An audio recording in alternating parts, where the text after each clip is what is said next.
ازيكم عاملين ايه؟ انا عندي مشكلة رهيبة في الاعمال الدرامية اللي بتفرج عليها.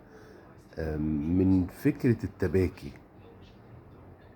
في فرق كبير بين البكا وبين التباكي. التباكي هو ادعاء البكاء، ان انا بصور المشاهد ان انا بعيط، وحقيقة الامر انا مش بعيط. لما ده بيحصل على خشبة المسرح من الممثل بيبقى شيء مفهوم.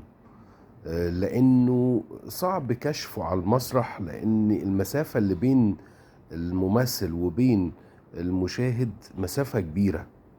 انا بتكلم طبعا بالنسبة للمسرح التقليدي، العلبة الايطالي يعني، اللي هو خشبة مسرح وصالة، مش مسرح غرفة، مش مسرح سامر.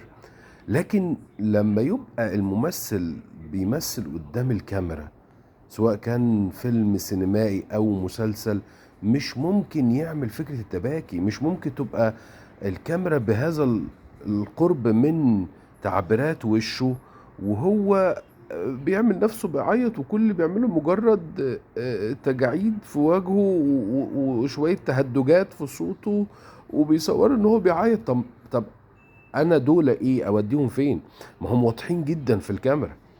يعني انت في اللقطة اللي انت بتعمل فيها عملية التباكي ديت، اللي هي بتصور المشاهد ان انت بتعيط، وحقيقة الامر انت مش بتعيط.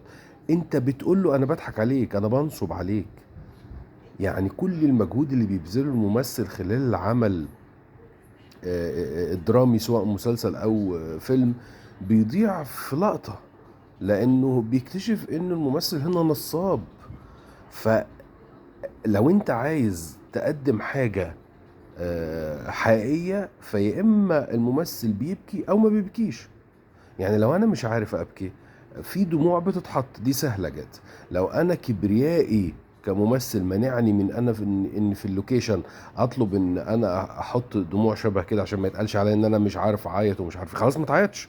يبقى عالج اللحظة ديت بطريقة تانية، غير الدموع. مش كل حزن بكى.